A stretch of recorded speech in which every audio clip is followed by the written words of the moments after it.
another edition of Boxing Spotlight as we come to you from Martins West in Woodlawn, Maryland. Hello again, everyone. I'm Gary Williams, along with Charles James and the fight Dr. Jerome Spears. And opening up the show tonight, we're going to look at one of the rising heavyweights here in the Washington, Baltimore area, Corey T-Rex Sanders. And Charles, every time he gets in there, there's a lot of excitement involved. Well, Corey T-Rex Sanders is an athlete from the high school days that has all the athletic talent, trying to transfer that over into boxing skills. He's done very well this early in his career, and I look for more improvement as he goes through each and every fight. And in order to continue his development, he has to go against a guy by the name of Mike Mitchell, who, I tell you, Jerome, when I looked at him, I was looking up at him myself. This guy's a big guy in his own right. He's a big guy, and he's a veteran of some tough man contests down in North Carolina. As a matter of fact, Bone Crusher Smith encouraged him to try boxing because he was so impressed with this guy in the ring in some tough man contests. So it should be an interesting matchup tonight. Should be a wild one indeed. It's scheduled for 4 rounds in the heavyweight division. Corey T-Rex Sanders takes on Mike Mitchell. Now let's go to the ring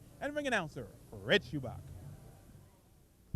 Ladies and gentlemen, good evening and welcome as promoter Stu Satoski and Baltimore Pro Boxing Incorporated present now 44 rounds of professional boxing, all sanctioned by the Maryland State Athletic Commission D. Chester O'Sullivan Chairman.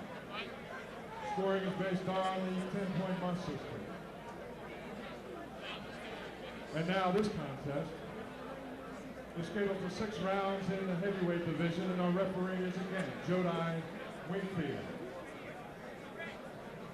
Now the principals, first to my left and fighting out of the red corner, wearing the solid black trunks, with a pro record of 4-4, 2 wins by knockout, weighing in at 191 pounds. From Sanford, North Carolina, ladies and gentlemen, please welcome Mike Mitchell.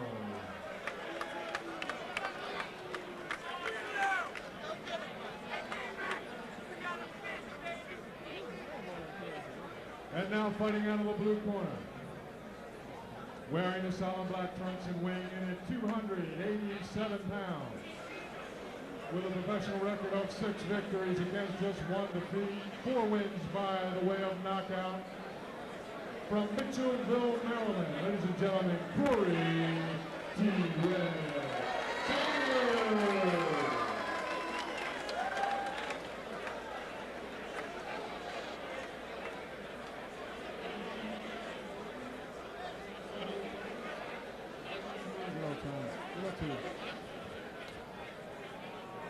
Well, we have some unique styles in the world of boxing, and none more unique than the hairstyle of Mike Mitchell, I should say, out of Sanford, North Carolina. He takes on a gentleman who is almost similar in height with him. It's Corey T-Rex Sanders out of Washington, D.C.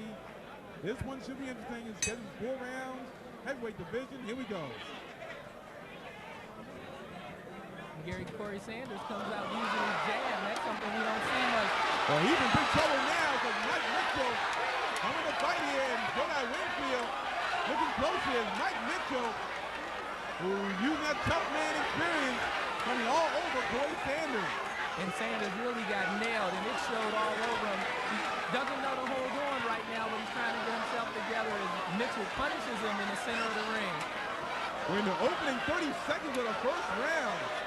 And Mike Mitchell is certainly showing why the Bone Crusher Smith advised him to try to pro boxing. This guy's a tough man from North Carolina, and he's showing every bit of that here in the ring tonight. And the fans here in Martins West appreciating it. But it's been all Mike Mitchell here in his opening round. Gary, this is the first time that I can remember Corey Sanders being in a ring with a fighter as tall as he was. And Jodi Wingfield now having to break the 2 fighters. Looks like Mitchell tried to use his head, but he's warning Corey Sanders for holding. I had an opportunity to talk to Mike Mitchell yesterday, and I said, well, Mike could get up a lot of weight in the ring tomorrow against a big guy like the T-Rex, and they said, I'm ready to fight. I'm a tough man. I'm ready to fight. And the weight didn't seem to bother him, and he's fighting a very aggressive fight here tonight. But Corey Sanders now landing left hand here in this first round, and this one starting out like gangbusters in the opening round. Even the judges trying to enjoy it a little bit. And Mike Mitchell is going to hope that he had finished this fight, because in the last exchange, it looked like Corey Sanders had gotten his legs back under him. He really punished Mitchell with 2 nice shots of his own. Right hand there by Sanders. So Mitchell starting out in the opening 37 seconds, I should say, landing some vicious blows on Corey Sanders. Sanders seems to have his legs underneath him. And this one is going at Sanders' pace, it looks like, right now. So give Corey Sanders in his young development. We had a chance to see on numerous occasions. He's landing some right hands there. Mitchell may be a little bit in trouble. He holds on. Nice right hand by Corey Sanders behind the jab. Some of the better boxing that we've seen from Corey Sanders. It looks like his trainers have done a really good job in preparing him for this fight. And each time we've seen Corey Sanders, his weight, he's carrying that weight a lot better each time we see him in the ring. And getting off to a rocky start like this may have been just what the doctor ordered for him. And Mitchell goes down, thrown down by Corey Sanders. No knockdown there. According to referee Joe Wingfield. Final 10 seconds of the first round after Mike Mitchell starting off fast in the first part of the round, and Corey Sanders in the latter stage of the round. Stay with us. This is going to get more and more exciting. Round 2 begins, and as we're talking to the break, Corey Sanders, who could have been stopped in this bout by the referee, coming in strong against Mike Mitchell. Beautiful uppercut there. Well, in that first round, Mike Mitchell came out and showing some of his tough man experience, took it right to the bigger Corey T-Rex Sanders and hurt him on numerous occasions. But by the last minute of the round, Corey Sanders had completely gotten his legs and his senses back under him, and he really put some punishment on Mike Mitchell as the round ended. And he's doing it again. But Charles, you made a point during the break that referee Joe Wingfield could have chosen to stop the fight because in the first round because Sanders had actually turned his head backward. Well, one of the good straight punch by Corey Sanders. And Mike Mitchell looked like he's in deep trouble. And the size of Sanders is just too much for him at this point, it appears. Gary, to your point, if a fighter turns his back, a lot of times the referee will take that as a sign that he doesn't want anymore and doesn't want to continue. One of the last admonitions they usually make is protect yourself at all times. And I think that Joe Winfield was given the benefit of the doubt to Corey Sanders. I'm really glad he did because this has turned into a real barn burner. And to Mike Mitchell's credit, this guy has proven every bit of being a tough man. He's fighting a gutsy fight here. He's definitely getting outgunned at this point, but he's still a game fighter here in this fight. Now, Corey Sanders' only loss took place in Las Vegas, but I got to think this may be the toughest fight in Corey Sanders' young career. He's handling it well. He's punishing Mike Mitchell. We're past the halfway point here in the second round. And Sanders is doing exactly what you should do if you have a smaller guy. This is the heavyweight division. It's unlimited weight. He's using every bit of his weight advantage to really muscle and manhandle Mitchell at this point. Heading to the final minute of what has been a wild fight here in the second round as it was in the first. And we're going to have to keep an eye on the T-Rex to see if he doesn't punch himself out here at this point. Conditioning and stamina might be a factor as this fight goes on because Mike Mitchell is still there, and who would think he'd still be there at this point, but he is. I think if Sanders was carrying the weight that the way he was carrying in his early part of his career, this fight may have been in bad shape for Corey Sanders. But I think the note you made about Sanders' weight has been the key. And Sanders caught Mitchell coming off of the ropes in that last exchange and really nailed him again with a big shot. Final 30 seconds of what has been a wild schedule for 4-round encounter. And you think, by the way these guys are punching in this bout, this wouldn't go like 4 rounds. They both take each other's shots unbelievably right now. Final 10 seconds. Settle back for the final 2 rounds of this one if it gets that far, because it's going to be wild all the way through. Stay with us for Martin's West. Sanders finishing with the flurry.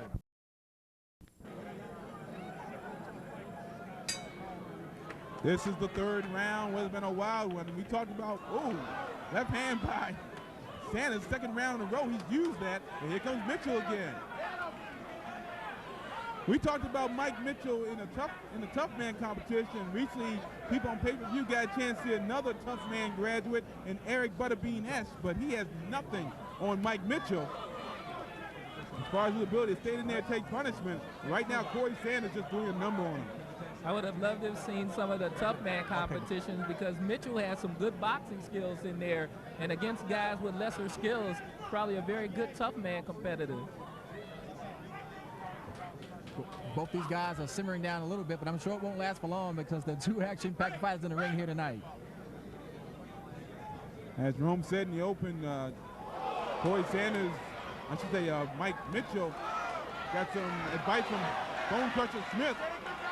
Bone Crusher Smith, he's a teacher how to do this, because Corey Sanders just landing blow after blow here. And Bone Crusher Smith was a heavy puncher during his day, and right now Corey Sanders is doing an excellent Bone Crusher imitation. He's straightening Mike Mitchell's head up with jabs, and I'm just really impressed with the heart and the courage shown by Mitchell here, because he's had more than one opportunity to quit in this fight. Well, Mitchell came in there with the interesting hair. That was a talk conversation in the early stages of this fight. That conversation about the hair has all ceased going into this one. And the interesting thing about, from the T-Rex standpoint, he's expending a lot of energy in this fight, and this is going to be a great test for him to see where he is stamina-wise and conditioning-wise in this fight as it goes to the 4th round. Past the halfway point here in the 3rd round. We'll keep it here between rounds. They're just winging back and just throwing punches. As they go into the corner, you can see the size difference between the two fighters. Corey T-Rex Sanders, the more imposing of the two fighters, although Mike Mitchell is one of the taller fighters that Sanders has faced so far in his career. 100 minutes to go in the 3rd round.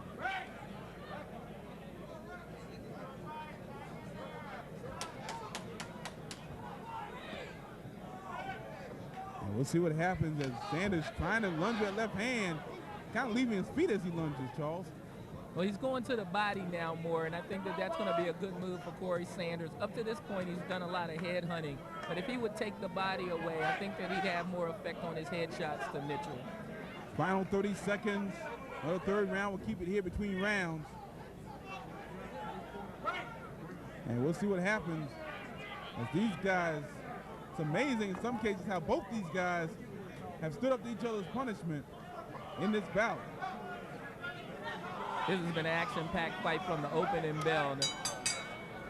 Final seconds tick away in this 3rd round. We're going to the corner of the T-Rex, Corey Sanders.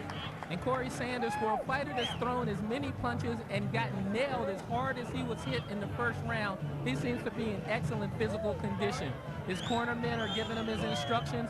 Corey Sanders, as you can see in his eyes, is intently listening to the instructions for this 4th round.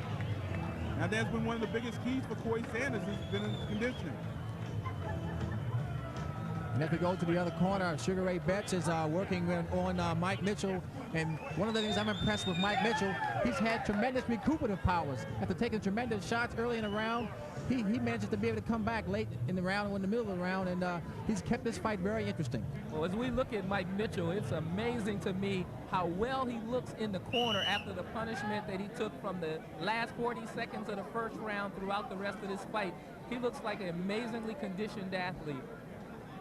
As Charles said, the way this bout started, like Corey Sanders would not even last through the 1st round, as Mitchell hit him with some beautiful shots. But give Sanders credit for staying in there. He took some of the aggression away, a lot of the aggression away from Mike Mitchell. And Mike Mitchell stayed in there, and we go now to this final round. Gary, this has been one of the best outings that I've seen for Corey Sanders. He showed me a lot in this fight tonight. He got nailed early. It would have been easy for him to go down to the canvas, but he got himself together very quickly, and now he's taking charge in this fight against Mike Mitchell. Taking charge in lead, landing combination, going to the body. Mitchell trying to come back up with the uppercut. And that last flurry the T-Rex just threw, I'm not sure if that was the T-Rex or the Jamaican sensation in there, the way he threw those punches. And he caught again with that lead right hand. And Sanders showing a lot more poise in this fight. He's getting in there with those exchanges and coming out. And I took a look at the corner where his manager, Sharif Davis, is in the corner, and he told him to back on out, come on out, and try it again. We have to remember, Gary, this guy is 280 pounds, and that last flurry he just thrown was simply incredible. And you got to take a hat for the guys that got him in condition. We're in the 4th round of a very action-packed fight, and the T-Rex is punching with both hands. You have to really give credit to Corey Sanders' trainers, his management, but also to Corey Sanders football players that make the transition into boxing have traditionally been horrendous in the sport. A lot of fighters have thought that good athletic ability was all that it took, but tonight Corey Sanders is showing that if you really dedicate yourself to the sport, you can improve every time out. Sanders just 20 years old, a All-American candidate out of Theodore Roosevelt High School in Washington, D.C., a great football player, and he is starting to make that development and that improving development in boxing as we approach the final minute of the final round. And it seems that Mike Mitchell once again is reaching down for that reserve tank, and he's coming back with some flurries of his own here. He has tremendous recuperative powers. What a matchmaker dream here, this fight. Harold Moore, Stu Satowski again to be commended for some outstanding promotion matchmaking here at Martin's West. That's something that we've come to expect here from Martin's West. The Baltimore area gets treated on a regular basis to fights very similar to the one that we're watching here tonight. An excellent fight. Final 30 seconds of the final round.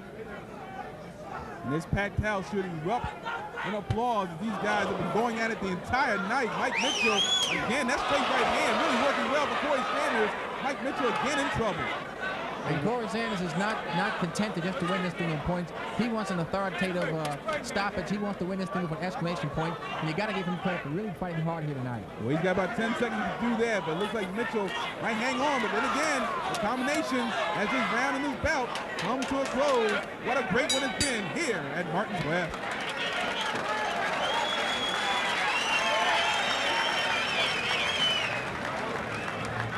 The crowd really appreciating the action that they heard here tonight. Well, correction, let's stay here for a moment because actually this is a 6-round bout, not a 4-round bout. Apparently they changed that toward the end. It's been a 6-round bout for Corey Sanders. And again, that's going to be a telling point for this bout.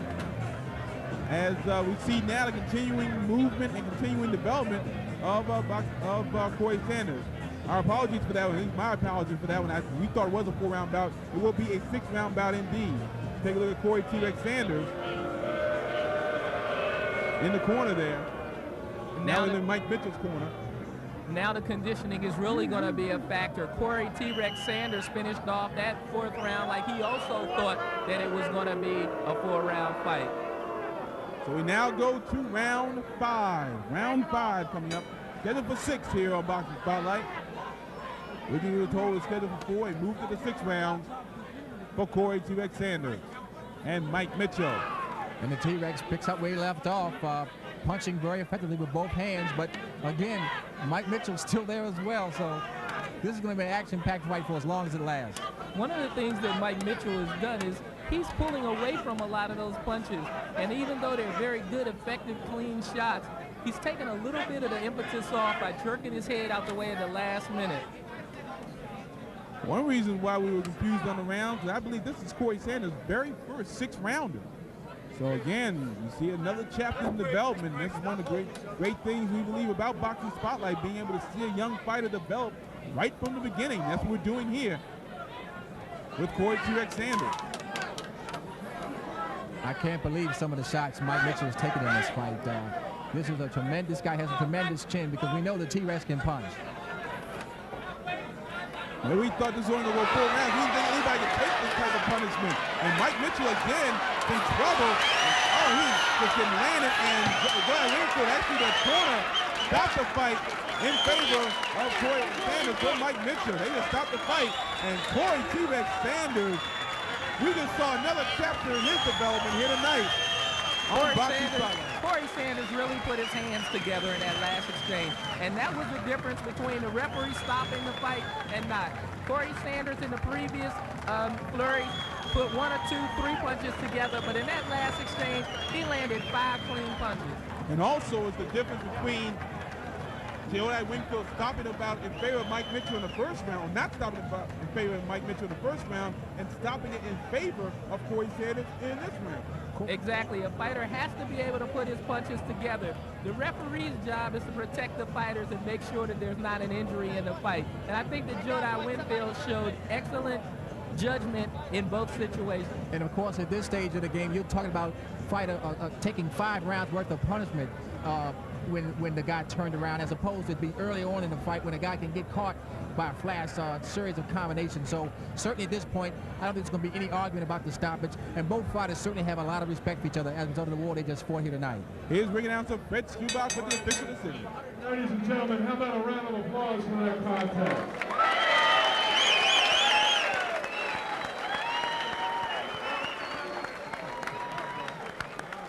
At 1 minute and 18 seconds of the 5th round, the winner by TKO, Corey T-Rex Sanders. I tell you, Corey T-Rex Sanders, that 20-year-old is a very happy man tonight. He put on a tremendous show, as did Mike Mitchell in the field. He got A's on all scorecards in my book. Stamina, determination, viciousness, punching power. It's amazing to me that a guy like Corey Sanders that can be so nice and mild-mannered outside the ring can come in the ring and put the kind of vicious attack that we saw from the end of the 1st round until this fight was stopped at the somewhere in the 5th. Corey T-Rex Sanders raising his record to 6-1 here on Boxing Spotlight.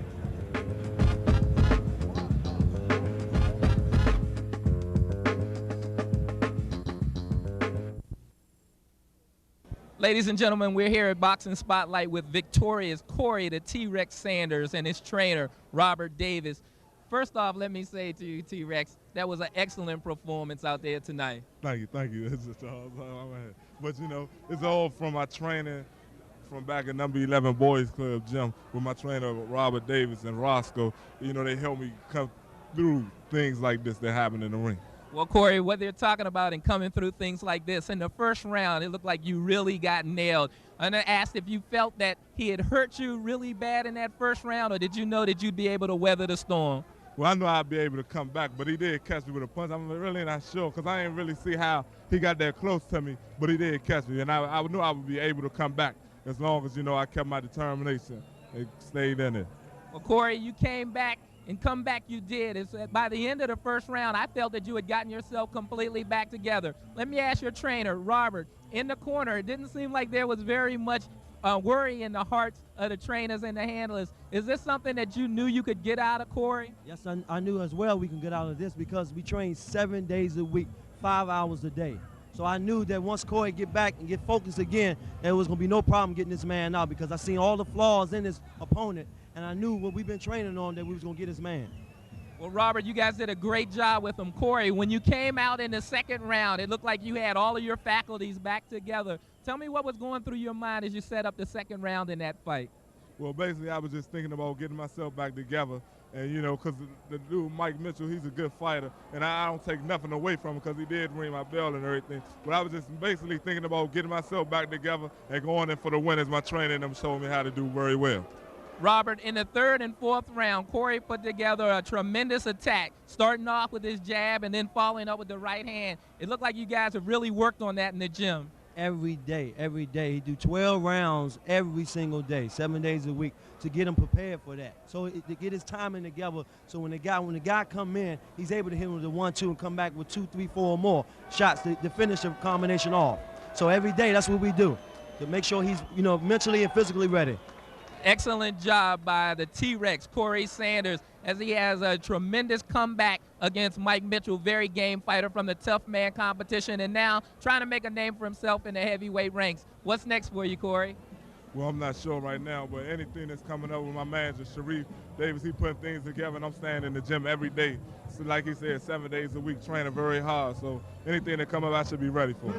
And ready, if he can do what he did tonight, we'll see great things from the T-Rex, Corey Sanders, and you'll see him right here on Boxing Spotlight.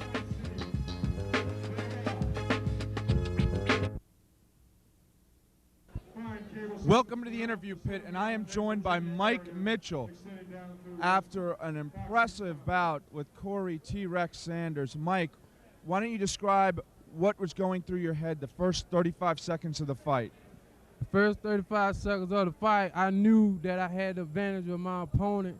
I haven't been training like I should, but I've been training. One of my promoters closed down the gym I was training in. I really had nowhere to train other than home. and I have a few weights at home, and I toned up, worked out, shadow box. I got a few equipment, a little bit of equipment, but you know that was my problem. I hadn't been in the gym like I should. That's the biggest problem. Do you think you had him scared? Oh yeah, I know I had him scared, but he just had to go with the flow. You know, he had to go with the flow. Yeah. You have a career in the tough man competitions as well. Why don't you tell the crowd a little bit about those? Yeah, I had 2 tough man contests. I had one in 1989 in Fayetteville, North Carolina.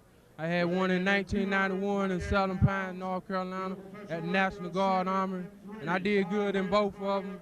Bone Crusher, he know me real good, and he know me as a great boxer. He told me I was a hard hitter at my first tough man contest in 1989. He wanted to take me up north in 1989, but I messed around and didn't go back to his training camp, and I missed out, but I didn't drop my boxing. I kept on boxing, and I have 11 fights now. 11 fights. You took a lot of tough shots in there. You have one of the strongest chins we've ever seen on Boxing Spotlight, and your corner threw in the towel. Would you have kept? Would you have proceeded?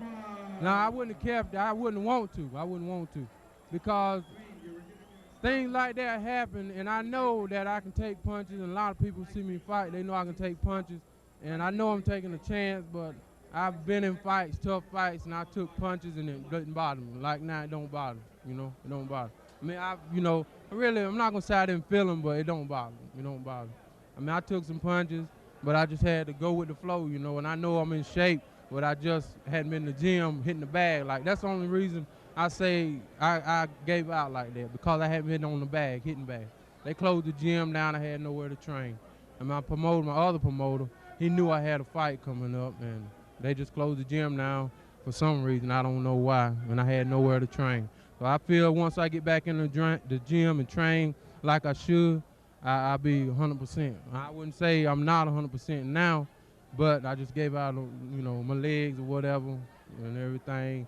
But you know, I gave my best. I gave my best. He got me. But You certainly did. All boxing fans out there will certainly be watching for you. Tell us about your haircut real quick. yeah, my haircut. I was gonna let my hair grow long, and I had a fight coming up. I'm dealing with promoter Fred Stewart. He's a nice man, and I wanted to look, you know, close cut, so I got my hair cut. It does look kind of like a Don King style, you know, and I think that's nice, you know. So I like my haircut, and a lot of fans, you know, they like it. I'm a huge fan of your haircut. I'm thinking about getting one myself. Anyway, to Mike Mitchell, thank you so much for stopping by the interview pit. Tremendous fight against Corey T-Rex Sanders. Didn't quite work out for you, but you make sure you'll see this man on upcoming editions of Boxing Spotlight.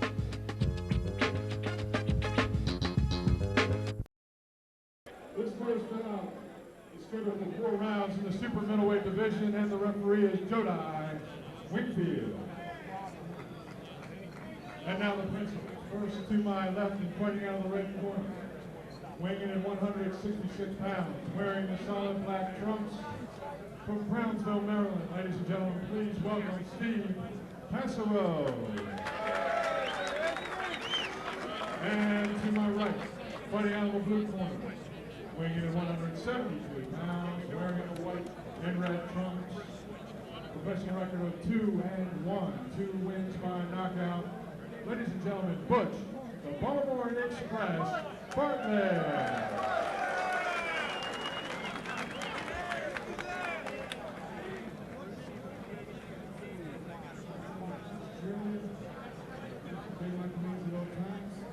Protect yourself at all times. Good luck to both of you. Well, this one should be an interesting one. It always is when you get a chance to see 2 guys that we've seen before here on Boxing Spotlight go at one another. We have that here with Butch Bartlett taking on Steve Passero. Gary Williams on Charles James. Fight Dr. Jerome Spears. John Hennigan here on Boxing Spotlight from a packed, and I do mean packed, house here at Martin's West in Woodlawn, Maryland. Hope you enjoy this 4-round super middleweight bout. This should be interesting indeed. Gary, Butch Bartlett, a fighter that we see that usually likes to start very fast. It looks like a slow start for him today.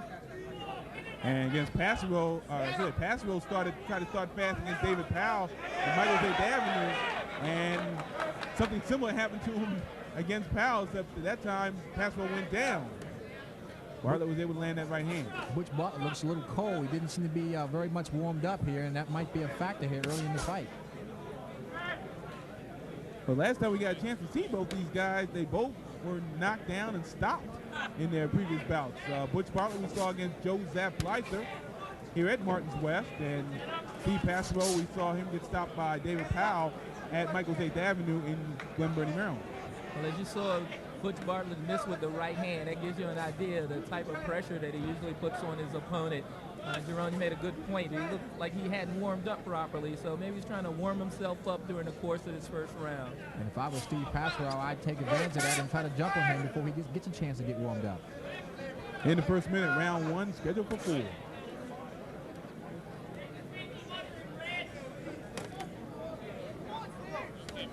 Again, both men who like to come forward don't do that in this particular battle. It's interesting. Now Bartlett trying to put the pressure on Passero. And that's more of the roughhouse tactics that we're used to seeing from Butch Bartlett. The right hand there by the Baltimore Express. We're past the halfway point here in this opening round. Bartlett's clearly the heavier punch of the two.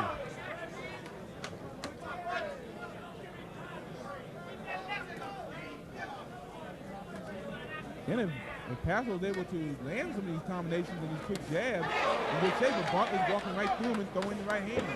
And Gary, walking right through it is exactly what's happening. Right now, Passero doesn't have enough on his punches to really discourage Butch Bartlett, and I expect this to be a long night unless Passero can find a way to get some steam behind his punches. Under a minute to go here in the first round. Seems that Passero's fighting a little bit of a tentative fight, and it seemed that when he fought Powell in his last fight, it took him getting off the canvas to get kind of cranked up, and maybe he needs to get a wake-up call before we'll start turning his punches loose. Heading to the final 30 seconds here in this opening round. A good round for Butch Bartlett, who was able to go the distance with shots just like that and do some damage on Steve Passero.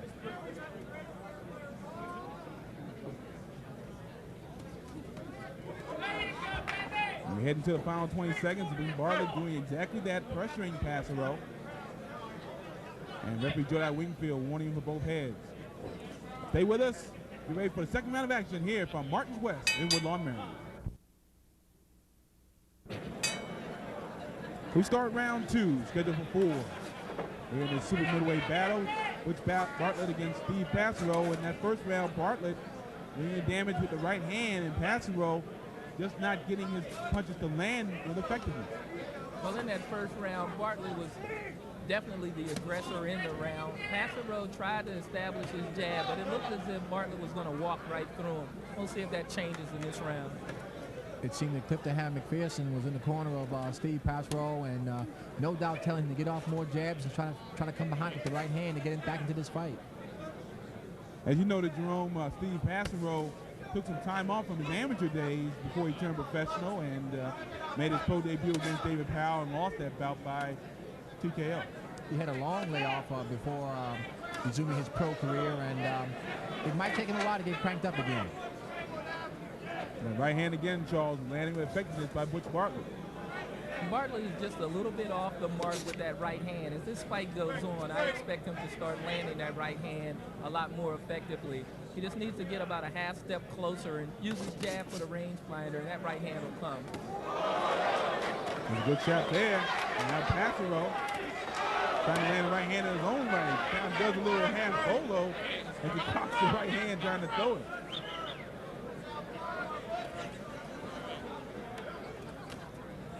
Halfway through the second round. That was kind of an interesting exchange, and maybe just what Steve Passero needed, something to get his confidence going so that he could start getting on some shots in his fight. I'll tell you in all honesty, though, I hate to have to wait for someone to knock me upside the head before I get going. And that's what Bartlett's doing right now. Let's see what Steve Passero does to counteract that. Well, Bartlett threw a good hook in that last exchange, and I think that he could feel that one through his gloves because he responded immediately to try to get back on Steve Passero. Final minute, round 2.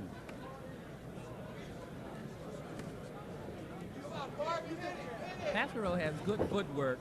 He's using his feet effectively, and part of the footwork that he's using is keeping him out of the range of that right hand. Didn't get out of the range that time. Good right hand by Bartlett, and Bartlett now trying to finish the job.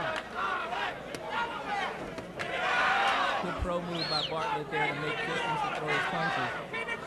Final 30 seconds, round 2. And Bartlett definitely being the aggressor and chugging like the Baltimore Express that he is. Referee Jordan Wingfield now warning Bartlett. Butler clearly got Passwell's attention with that big right hand, but Passwell, to his credit, is fighting well after taking a big shot. Heading to the final 10 seconds of the second round. Again, a round where Bartlett lands the heavier shots. As you say, Charles, Passwell using the footwork, but Bartlett being aggressive.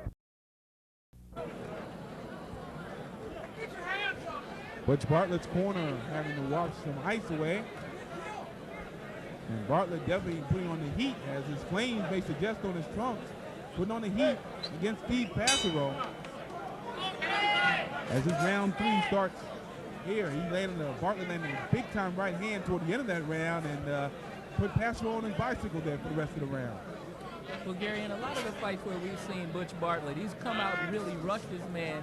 I see an improved Butch Bartlett here tonight. He's taking his time, still keeping the pressure and the intensity in his boxing, but not being quite as careless as he has in some of his past fights. And I think that it's just a maturation process that he's been going through. He looks really good here tonight against Steve Passero. But Bartlett seems to have taken a lot of time off from that last round Jerome against Joe Blythe. And look like he learned a lot in that time off. Well, sometimes the time off can work against you, and other times it can be a help to you. In this case, it looks like a big help to the Baltimore Express. And the Express coming at Steve Passero landing another big right hand. And Gary, that last right was a chopping right. It's the kind of punch that doesn't have that dramatic look, but it can really take a lot out of an opponent. And it ends up scoring points with the judges as well. So we'll see what happens. Bartlett tried the uppercut. We're in the first minute of the third round.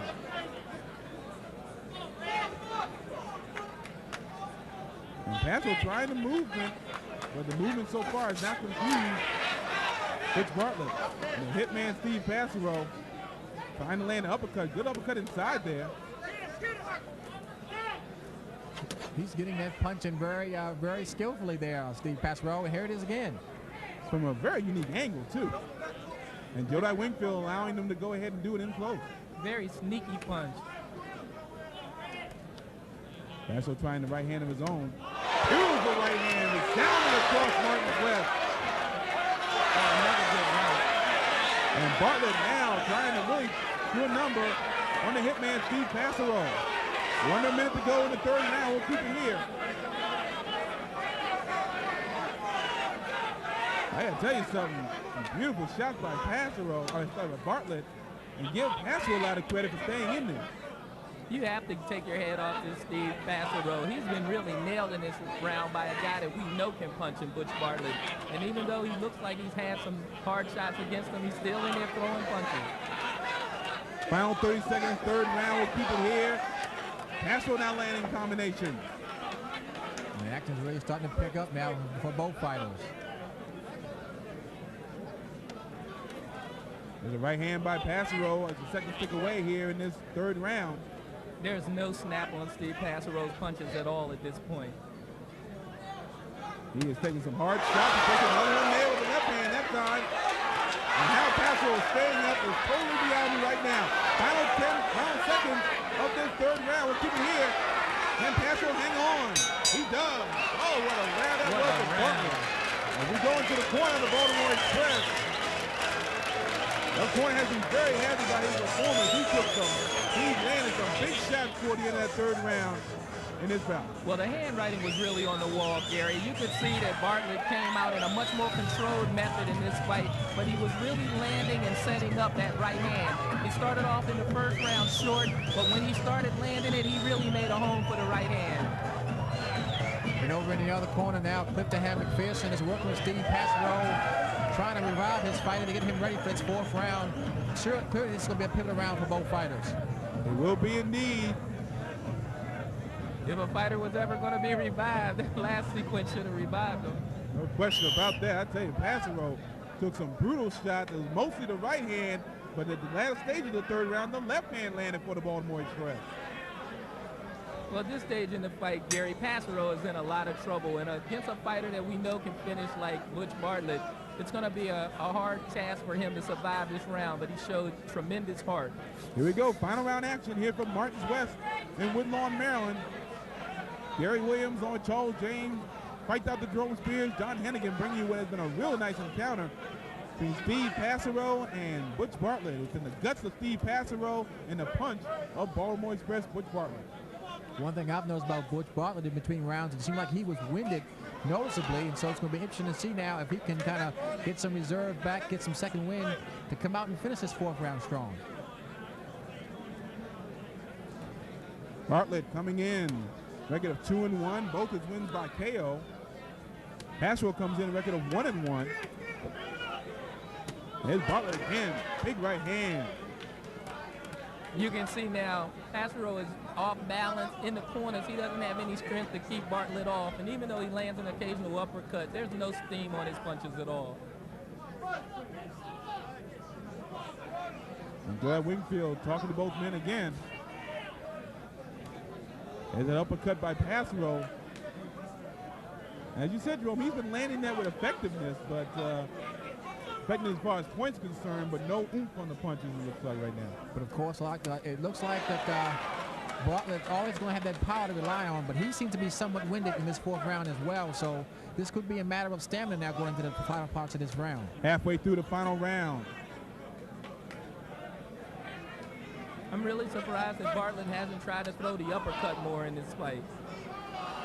Joel Wingfield now taking a point away from Butch Bartlett.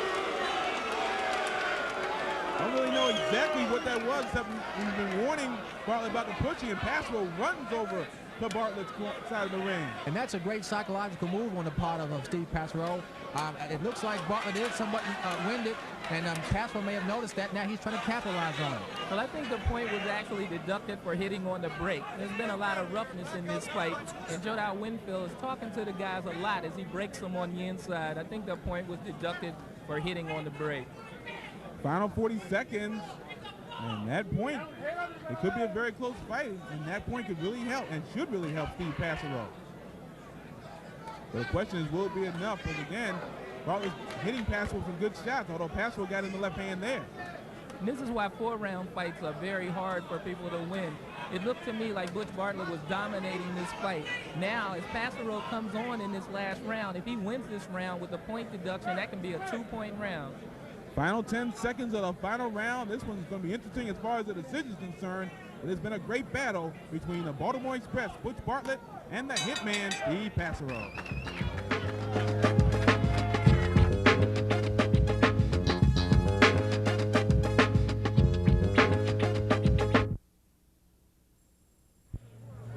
Back here on Boxing Spotlight here from Martins West, Woodlawn, Maryland.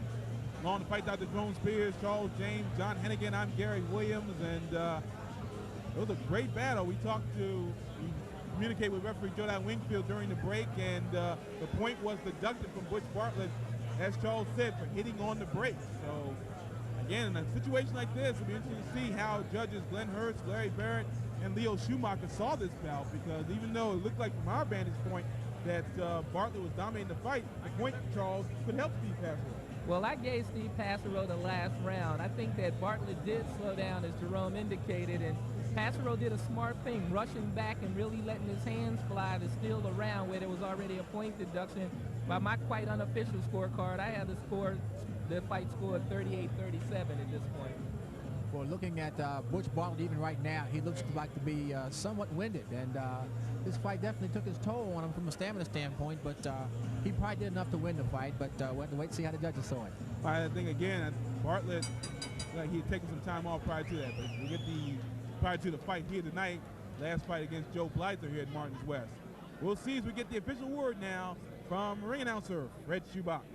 Ladies and gentlemen, Judge Glenn Hurst scored this bout 39-36. Leo Schumacher 39-36 as well. And Judge Larry Barrett scores it 38-37 to the winner by unanimous decision. Butch, the Baltimore Express, Bartlett.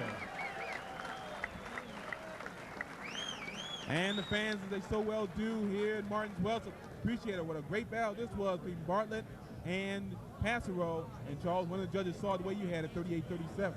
It was a very good round, a very close round in the last round. I gave it to Passero, but I really agree with the judges. It was a very good fight, close fight, even though the scores didn't indicate that.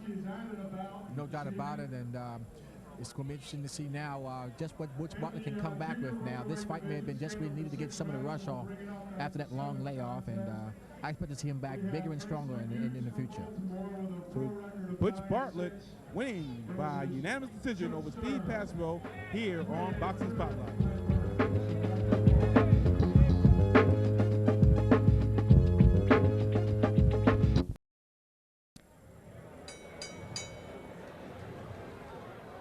Okay, ladies and gentlemen, this bout is scheduled for 6 rounds in the junior welterweight division. And the referee is Leo Schumacher. And now the contestants, first to my right, and fighting out of the blue corner, wearing the solid black trunks, with a pro record of 9 victories against just 6 defeats. Ladies and gentlemen, please welcome from Baltimore, Tracy Hughes.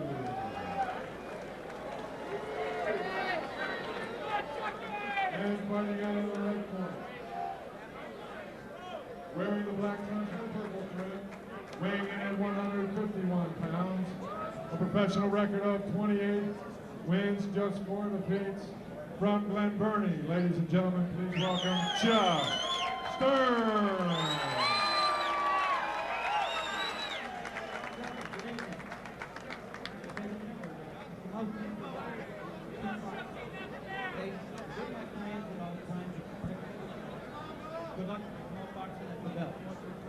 So for the first time in 2 years, Chuck Pitbull Stern makes his return to the ring. He takes on Tracy Muse here on Boxing Spotlight, along with John Hennigan. The fight Dr. Jerome Spears, Charles James, I'm Gary Williams. Thanks for joining us. Last time Pitbull Stern was in the ring, he was being knocked out by Anthony Boyle in a USBA title bout. Took some time off, now he's back in the ring against a guy who could be a dangerous competitor in Tracy Muse.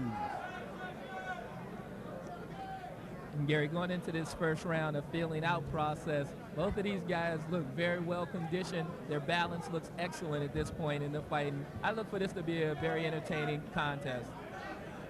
Well, they call Chuck Strom the pit bull, and he said yesterday the weigh-in that he wanted to be a little bit less of a pit bull as he returns to the ring, be a little bit more patient in there, and so we're looking for a few different wrinkles from him tonight. One of the things he learned against Anthony Boyle was not to rush so much, and he got caught coming in, and that's how he got put down against Anthony Boyle.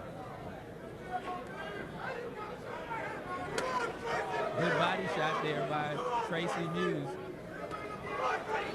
We're in the first minute, round 1.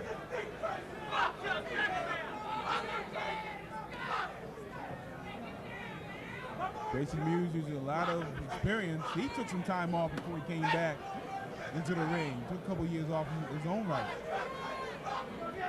And both fighters at this point are still somewhat feeling each other out, but I have a feeling that this thing's going to pick up and get hot and heavy pretty soon. You can definitely see the difference when you step up in that class of competition, and these two guys look like very well-schooled fighters in here going against each other. Halfway through the first round. Chuck Pitbull Stern, for those of you who followed boxing in the area for quite some time, he was a fan favorite in the Washington-Baltimore area. Fought at the LaFontaine Blue, both the one in the Lanham area as well as the one in Glen Burnie, where he's from, and he fought a lot of fights around the Maryland area.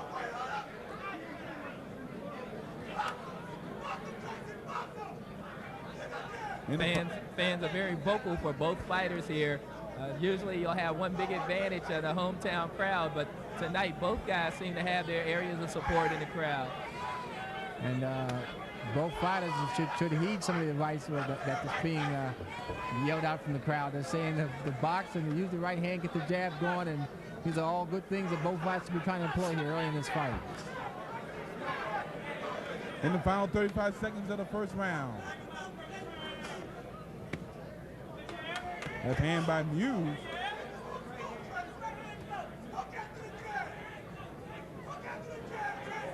Okay, both fans.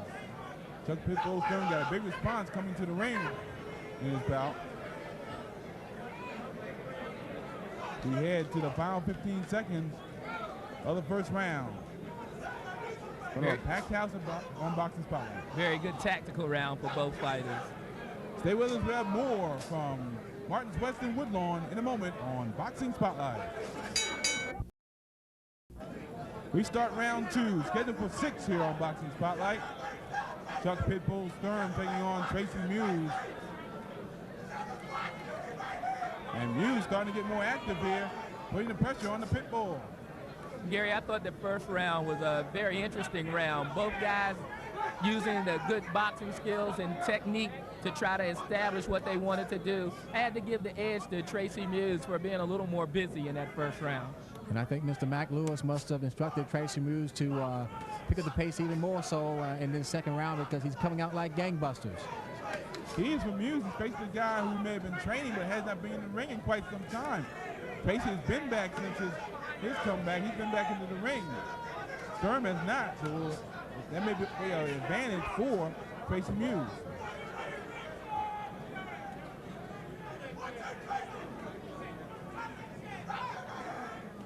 The crowd is very vocal for Tracy Muse, the Baltimore product. Again, one of those fighters out of the Mac Lewis gym in Baltimore. Well, up to this point in the fight, he's done a lot of good things for the Baltimore fans to cheer about. We head to the halfway point of this second round, scheduled for 6. There's a body shot there by Muse. It looks like right now Tracy Muse has been the more active fighter in this bout. And Gary, right now, I think that you saw the light come on with Tracy Muse as he found out he could throw that hard hook to the body. And that's going to be a good punch from him throughout this fight. Referee Leo Schumacher warning Muse keep his punches up. There's a body chop by Sturm. So both guys now starting to work both upstairs and downstairs, which is going to be very important as this fight goes on. Heading to the final minute of the second round. Muse again going to the body. Sturm gets a right hand in though. Another body shot by Muse, and suddenly both guys being accurate. And those body shots are really sounding off. We're inside the final minute of the second round. Right hand by Sturm. Second warning from Muse, keep his punches up.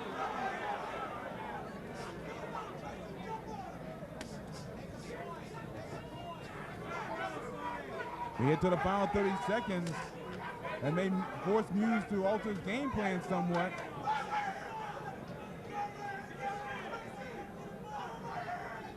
As Leo Schumacher, the referee, watches closely. Left hand there by Sturm. That was probably one of the better shots of the round for Sturm. Final 15 seconds, second round. Action picking up. Good combination by Muse.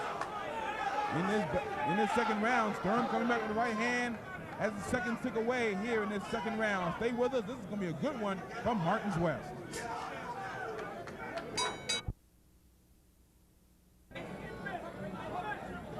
In the second round, looks like Muse started to put on the pressure. As we start this third round, he landed some body shots, but he did get some warnings from referee Leo Schumacher. And you can see that already in this third round, Sturm is coming out to try to turn up the pace. I think that Tracy Muse has controlled the first 2 rounds with accurate punches and especially the body work that he did. But Sturm is very competitive in this fight. Some of those rounds could have been close. Couple solid left hands and a warning from Leo Schumacher this time for pushing. Remember, you already got 2 warnings for possible low blows. And Tracy Muse now is certainly fighting with a lot more confidence now that we stepped into this third round, and he's starting to find some things that are working out very well for him. And it seems like that as this fight progresses, Chuck Sturm's going to have to come up with something to combat the offensive-minded Tracy Muse at this point. Couple of strong left hands by Muse.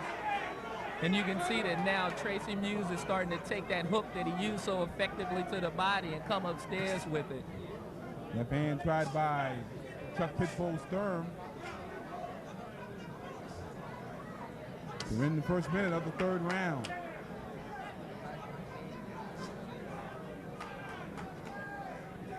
And it very well may be that Chuck Sturm said he was going to try to be less of a pit bull as he returns to the ring, but that might be the most effective style that he could employ here to basically get himself off and keep him going.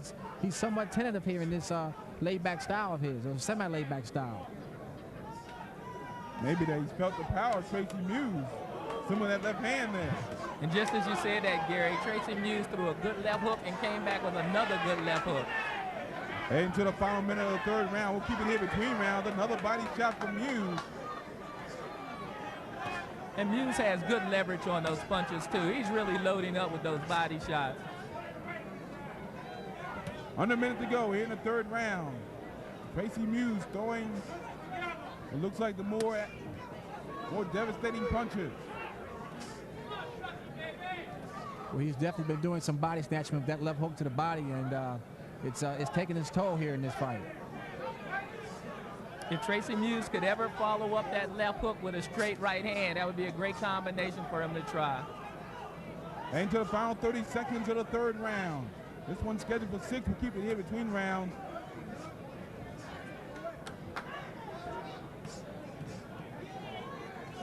Now Sturm's starting to get a little bit more busy here as this round rounds down. Going back to some of that pit bull style of his, and it's going to make this fight very interesting. Final 10 seconds. Another right hand, this time by Muse. And again, looks like some good shots from Tracy Muse throughout this third round. We stay here and follow Tracy Muse into the corner. As we go into the corner of Tracy Muse, you can see that he's very composed. Tracy is getting the instructions from Mr. Mac Lewis, a legend in his own right. And he seems to be a fighter that's very stable and knows what he wants to do and listening intently as a good professional.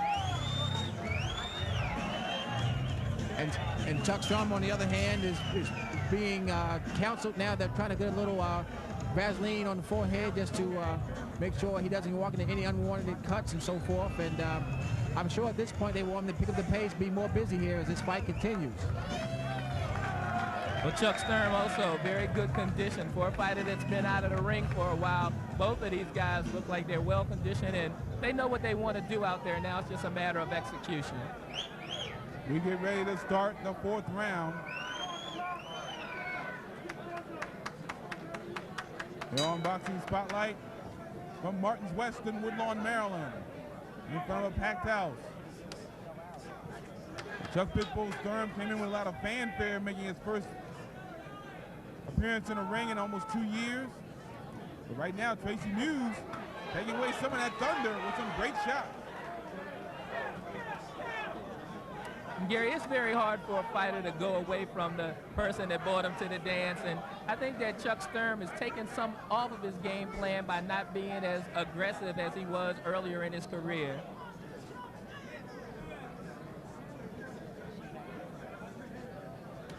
Chuck Sturm with a good pro record, 28 wins in his career.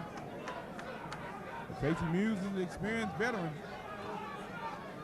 and he's showing well in this bout. And it could be sometimes you go into a thing where you feel like if you live by the sword, you may die by the sword in terms of being very aggressive. But sometimes you can live by the sword and not die. So maybe it's not always a good thing to go away from what's got you to here to begin with. First minute, round 4. I gave that last round to Chuck Sturm. I think that being more aggressive is a better style for him. And now that you can see as Chuck Sturm throws more punches, it makes Tracy cover up, and Tracy Muse doesn't throw his offense as recklessly as he had in the first 2 rounds.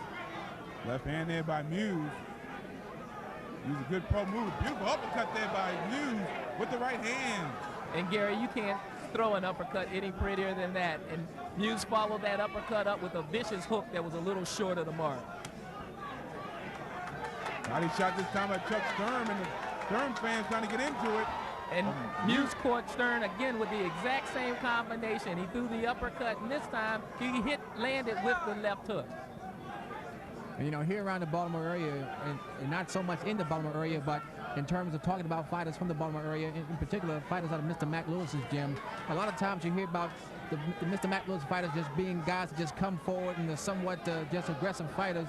But this guy, Muse, is showing a lot of different techniques in there. He's showing a very savvy game plan in this fight, and much to the credit of Mr. Mac Lewis' gym and the training that they've instilled in front of their fighters. You have to really give Chuck Sturm credit for taking some of those uppercuts. Those punches are really thrown textbook accuracy. Under 30 seconds to go in the fourth round. Some good action throughout, but this has to be the best action so far in this bout.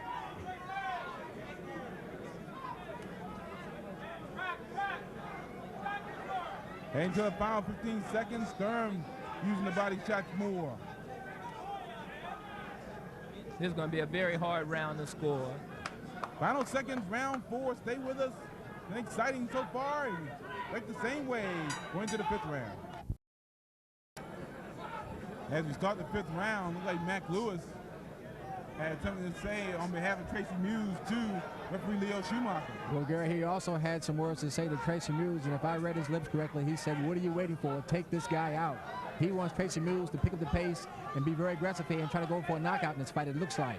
And you can see that he's heeding the advice of his cornerman because Tracy Muse came out. Now he's throwing the right hand behind the left hook.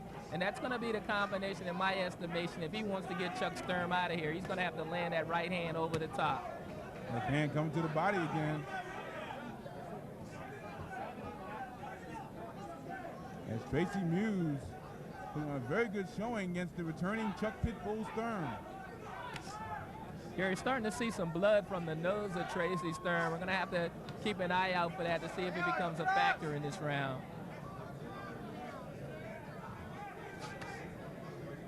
Like they may have even butted heads a little bit.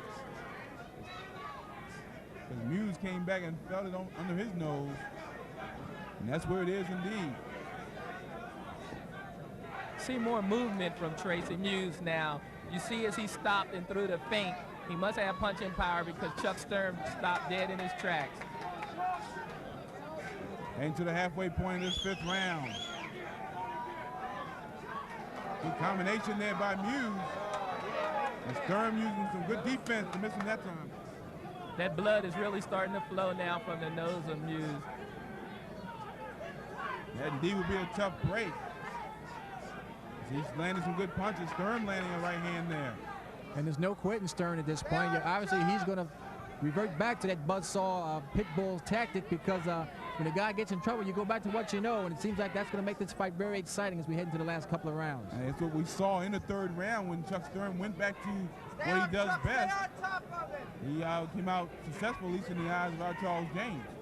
Well, you can see that Tracy Muse, when he was coming forward and really sitting down on his punches, he took a lot of the offense away from Sturm. But now as Sturm has come forward, as Tracy dances, it takes away from his offense and allows Chuck Sturm to throw his punches with a lot more reckless abandon. Final 40 seconds of the 5th round. We'll keep it here between rounds. Sturm just barely missing the right hand. That right hand is getting a lot closer for Chuck Sturm in this round. He just landed it again. Final 20 seconds of the 5th round. We'll keep it here. Right behind that. Earlier in the fight, I commented on the right hand being a good weapon for Tracy Muse. In this round, Chuck Sturm has found a home for his own right hand. Using to the body and to the head as this 5th round comes to a close. We'll keep it here. And the tide may have turned slightly in favor of Chuck Sturm, and the fans enjoy it here at Martin's West. As we look in the corner of Chuck Sturm, you can see as when we showed earlier, he's very composed in the corner. This is a guy that, in my estimation, took some good shots, especially to the body early in the first 3 rounds. But he's weathered the storm, turned up his offense. He's doing quite well at this stage in the fight. And as we look at Mr. Mack working with Tracy Muse at this point, he's more or less trying to get from him what he needs to see if this guy's ready to come out and be aggressive here to finish this fight strongly. He's done enough to probably win this fight if he can just close the show and be aggressive in the last round. This one should be interesting to see as we head toward the 6th round. And about that could be anybody's bout here.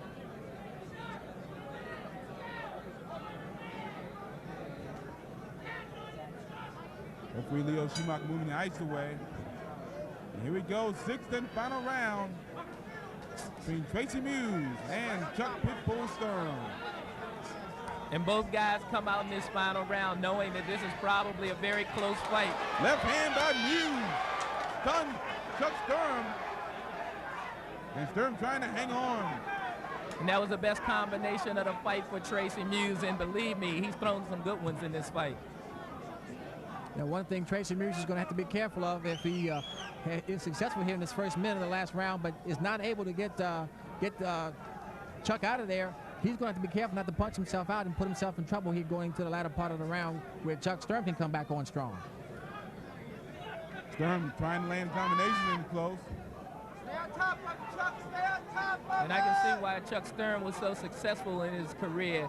Chuck Sturm has the tenacity of a pit bull. He's been really nailed with some good shots by Tracy Muse. It hasn't discouraged him at all, and he's still right in his chest in this final round. First minute of the final round. An uppercut in close by Sturm. Again, good clean combination punching by Tracy Muse. And look like Muse trying to hang on in there. Looks a little winded, but again, give him credit for some good combinations. But your point well taken, Jerome. Did he do too much in the first part of this round and may not have enough for the latter stages of the round? He may be trying to rest through this middle minute and save himself for the last minute of the round to try to finish strong and impress the judges. But again, if Chuck Sturm picks up the pace like he's doing right now, it could be a moot point because of you just can't let up in the last round like this. Combination with the left hand by Sturm. And Chuck Sturm really took a lot out of Tracy Muse with a body shot that he threw. Then he followed it up with the right hand. Crowd getting involved here inside the final minute. Muse coming back. The left hand of his own. Neither fighter can afford a letdown at this point. They both got to go full speed ahead and finish strong. And this has been a tough round to score also. Tracy Muse came out and looked like he hurt Chuck Sturm early in the round. Sturm just with a good body shot back with the right hand seems to be winning the round back in the latter stages. Final 35 seconds of the final round.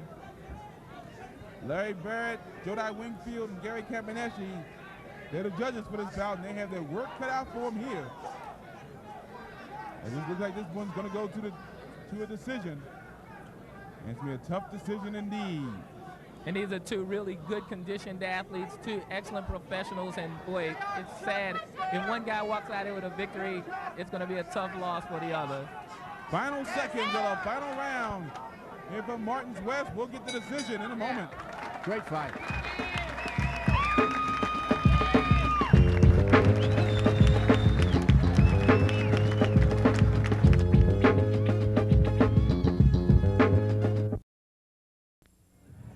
Back here on Boxing Spotlight, here from Martins West, Woodlawn, Maryland, Gary Williams, along with Fight Dr. Jerome Spears, Charles James, and John Hennigan.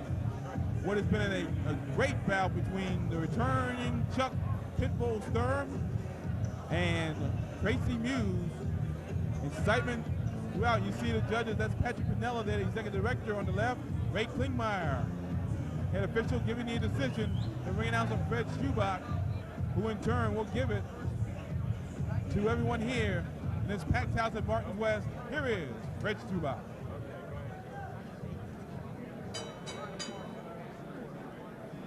Ladies and gentlemen, Judge Gary Campaneschi scored this bout 59-55, as did Judge Larry Barrett, and Judge Jodi Wingfield saw it 58-56 to the winner by unanimous decision from Glen Burnie, Maryland, Chuck Sturm.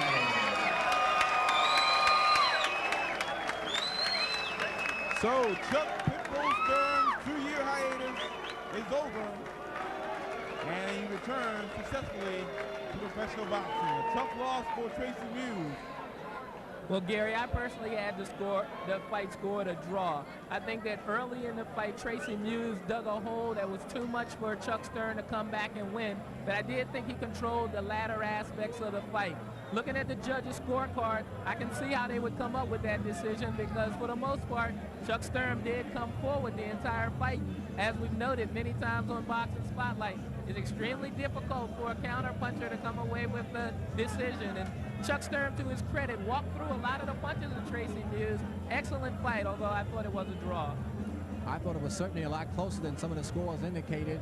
Possibly a one-point fight either way, but what can you say? The judges had their job to do, and they made a decision. So Chuck Pitbull's return, Pitbull Sturm's return is a successful one as he beats Tracy Muse by unanimous decision on Boxing Spotlight.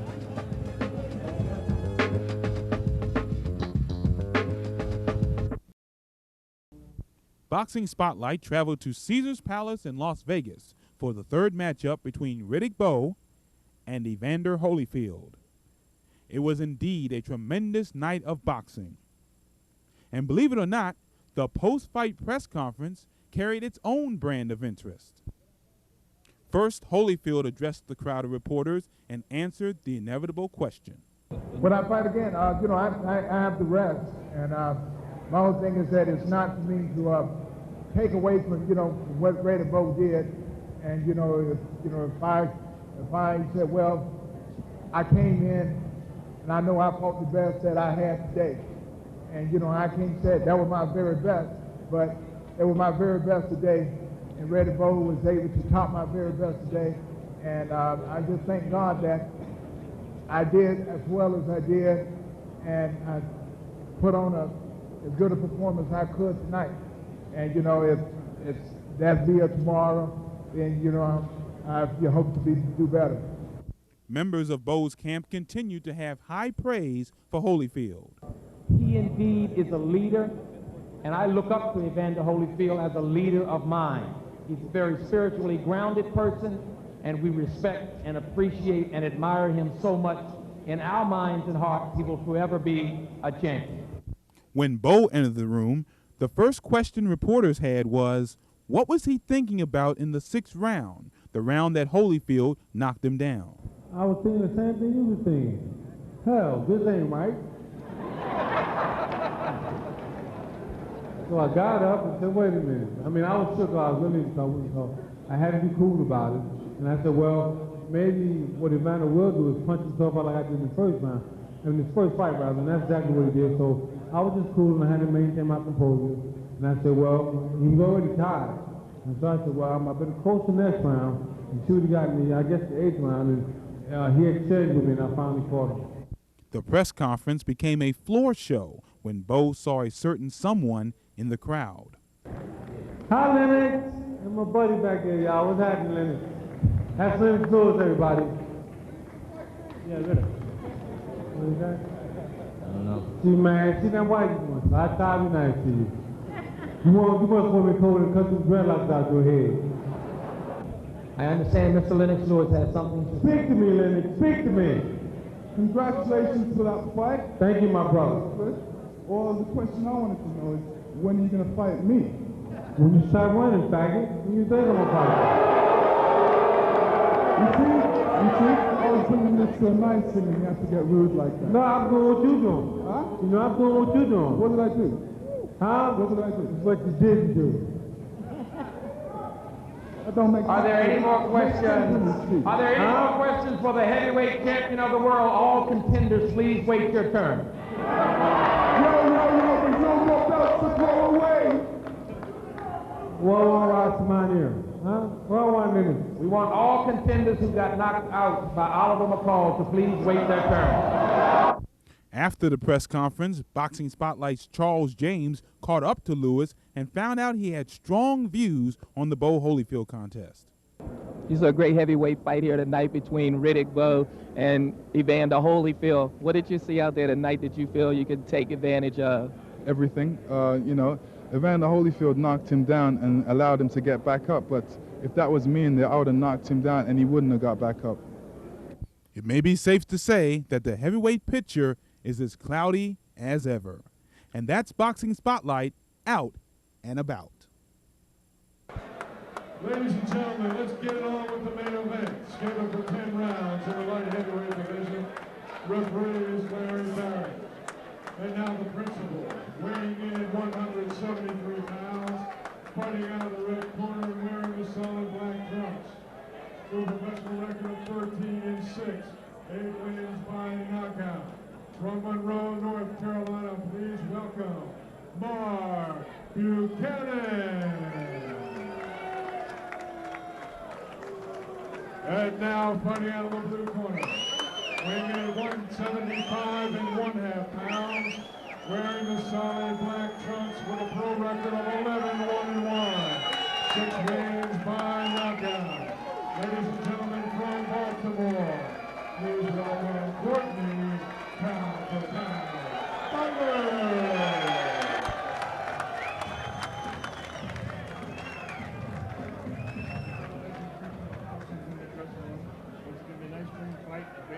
at all times. Good luck to both of them. Okay. Well, this one should be a lot of fun. It's scheduled for 10 rounds in the light heavyweight division. Courtney, pound for pound Butler, going against Mark Buchanan, who has the very unique moniker, Finesse Mahogany Mark Buchanan. So we'll see what happens here. As he said, Courtney Butler, one of the rising stars in the light heavyweight division. Here we go. Round one scheduled for 10. Gary, Courtney Butler is a fighter that exhibits extreme punching power, a very good finisher. He has been caught in a number of his fights with good clean shots, but he's always come back from adversity. And Butler just barely missing Mark Buchanan with that left hand. Mark Buchanan threw a pretty authoritative right hand of his own. Last time we saw Courtney Butler was right here at Martin's West against Lindsey Morgan, who was a real top flight competitor for Butler. Facing another top flight winner, Buchanan, who went the distance with Murky Sosa, who's been in some tough wars as of late, especially recently against Prince Charles Williams. And Mark Buchanan has had a very extensive amateur career as well, over 100 fights in the Navy, as I recall. And so he comes in here with great credentials. He's not planning to just be an opponent. And Buchanan is really sitting down on his punches. Right now, Courtney Butler is coming up a little bit short on his power shots, but throwing good shots in there. Buchanan on his bicycle getting out of the corner. That's one of the things you need to do against Courtney Butler, given the power that he had.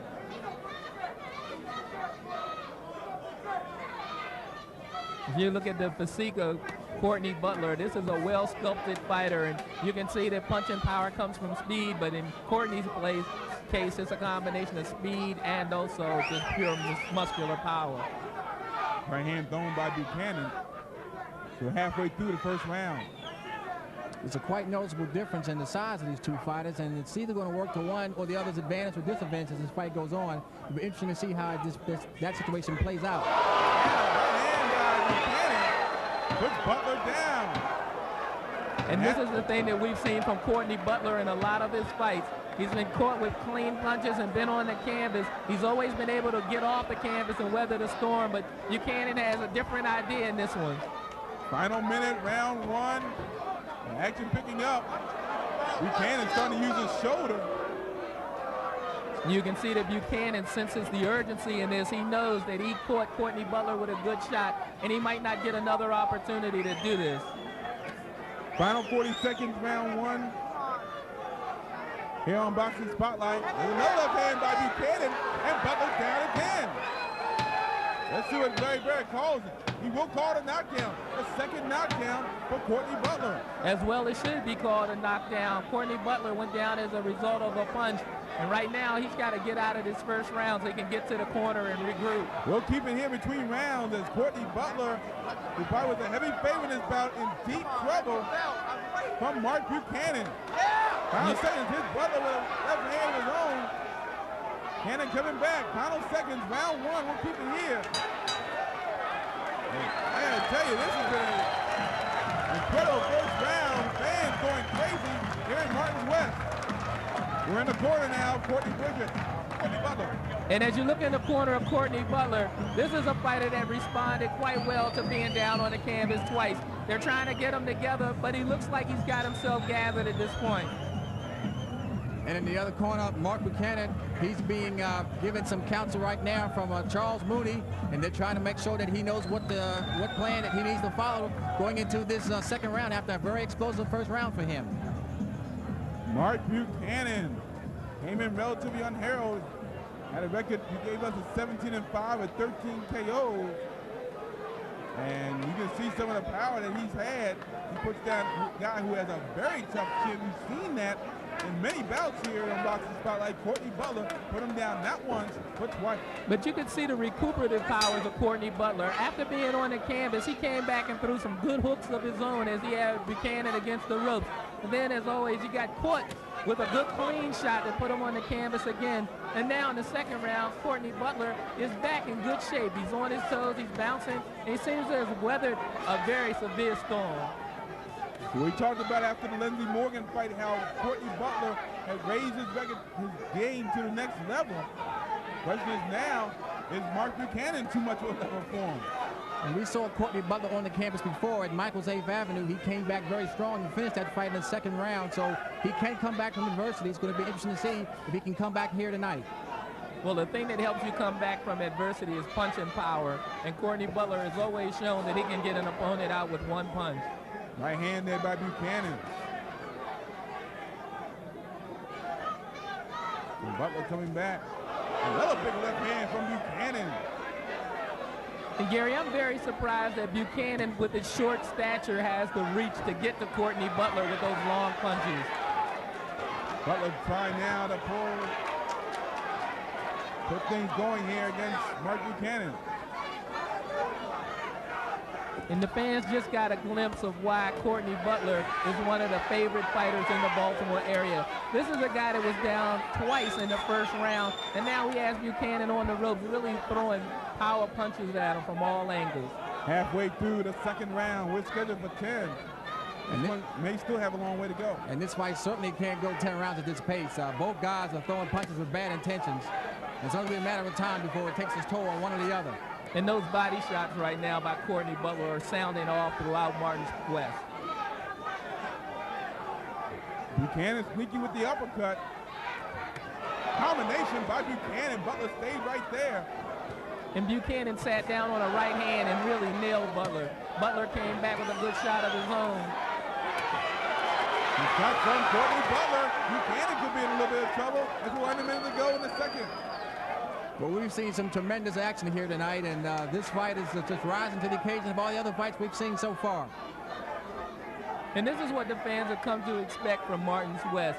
Baltimore Professional Bouts Inc. with Harold Moore, the matchmaker, and Stu Satowski, the promoter, always puts on good contests, and this fight is really heating it up. Final 30 seconds of the second round. Butler goes down twice from Buchanan punches in the first round. Comes back to have a strong second round here, but Buchanan is still here. Final 15 seconds now in the second round. Another good shot by Buchanan. As Butler and Buchanan wage war here at Martin's West in front of a packed house. Stay with us for a lot more excitement on Boxing Spotlight. Start round 3. Courtney pound for pound Butler out of Baltimore in the black trunks with the gold lettering. Mark Buchanan in the all black trunks. Butler the taller of the two fighters here tonight. But I tell you, the power situation has been even. Maybe even a little edge to Buchanan because of the knockdowns that he gave Butler in the first round. There's no doubt about it at this point. You have to figure that Buchanan's got to be ahead, but Butler has come back effectively in these following rounds, and it's going to be an interesting fight as long as it continues. Of course, it's a 10-round fight, and this one still has a long way to go. I think the big surprise in this fight is the fact that Butler was down on the canvas twice in the first round. If you ask anyone coming into this fight who had the edge in the punching power department, I think everybody would have said Courtney Butler, but Buchanan came in here to really make a fight out of it tonight. In the first minute, round 3.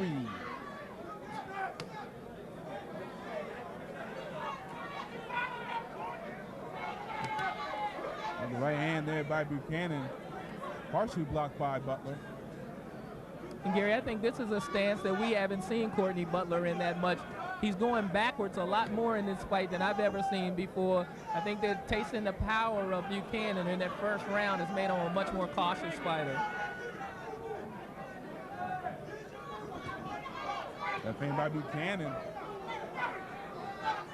I was just going to say, going into the weigh-in yesterday, I think Courtney Butler was about a few pounds overweight, and he did have to lose some weight yesterday and this morning to get down to the required weight, and not to make that an excuse of any kind, but of course that could possibly be a factor in his somewhat lackluster performance so far. He could be a little bit drained. One thing we talked about during the break, Charles, was we had a tough time believing that Mark Buchanan could get through the reach of the taller Courtney Butler. Well, one thing Courtney Butler has always done, and that's been able to keep people on the end of his punches, having such a decided height and reach advantage over Buchanan. I'm really surprised that Buchanan could get inside. There's a left hand there by Butler. And again, Butler pressing the issue. And that explosive power on Courtney Butler is one thing that fans really have grown to love here. With one shot, he can turn a fight back around into his advantage. And that's what he's apparently doing here in this round. Left hand by Butler again, by Buchanan, I should say. And Buchanan fought off the ropes very well after really being tagged, and it looked like hurt for the first time in this fight by Courtney pound-for-pound Butler. Buchanan fought back off the ropes and caught Butler with a good shot of his own. Final 20 seconds of the third round. Good left hand by Butler. He's down and off Buchanan's chin. And this is what makes Courtney Butler such a great fighter. He has that ability to turn a fight around with one punch. Final seconds, third round. Butler trying to put on the pressure. And his round comes to a close. We'll keep it right here between rounds as the action picked up latter stages of this round. And Larry Barrett had a hard time separating the fighters. The adrenaline was pumping so high, it was extremely difficult for the guys to hear the bell over all of the crowd noise. We're in the corner of Courtney pound-for-pound Butler. And again, the breathing has to keep going for the man known as pound-for-pound. If we look in the corner of Buchanan, you can see that he's still very well composed, even though he took a lot of punishment at the end of that round. And Gary, I think the thing that's going to loom really large is the fact that Buchanan had Butler on the canvas, which would make it probably a 10-8, if maybe not a 10-7 round in that first, whereas Butler has been putting a lot of punishment on Buchanan, but he hasn't gotten him on the canvas to really get a decided mark in the fight. Fourth round, getting ready to start here. From Martins West in Woodlawn, Maryland. Courtney Butler in the black trunks, gold trim, gold lettering. Mark Buchanan, all black trunks.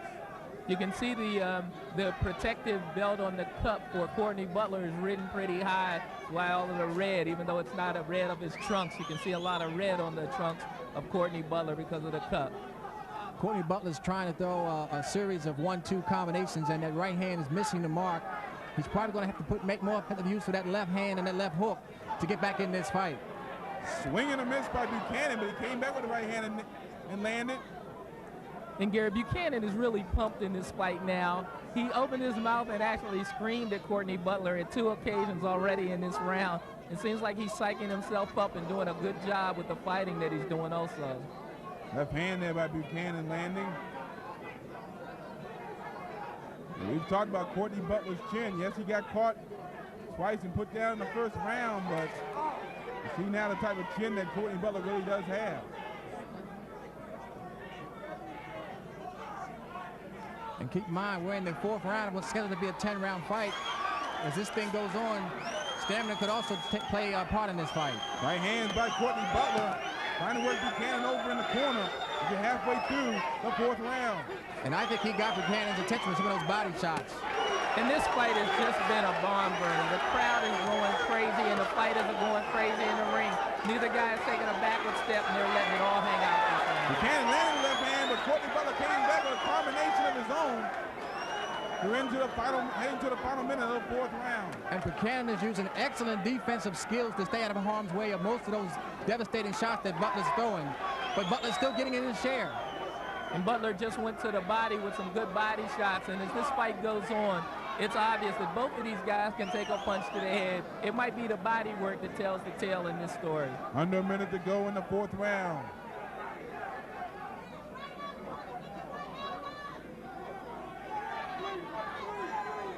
Hey, every time Courtney Butler's in the ring, you can expect some excitement.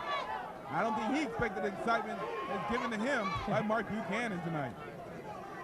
Mark Buchanan came into Baltimore to come away with a victory tonight, and he's doing a good job so far, even though Courtney pound-for-pound Butler is battling back in this fight. Left hand there by Buchanan. Butler coming back with combinations of his own. Good defense by Buchanan. Swing and a miss again by Mark Buchanan.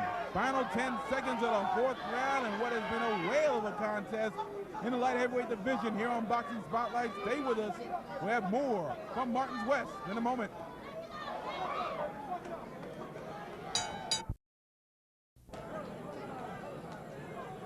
Round 5 gets started.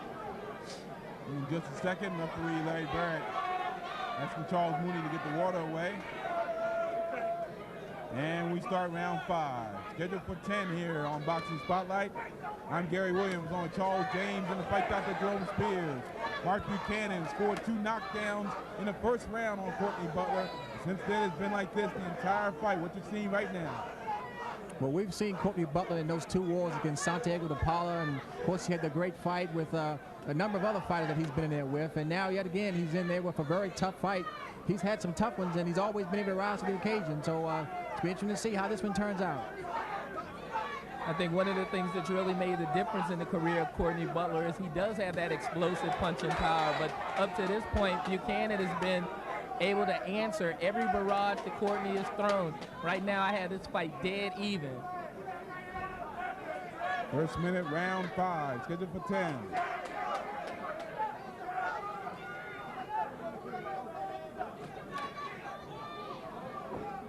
Mark Buchanan trying to push the pace.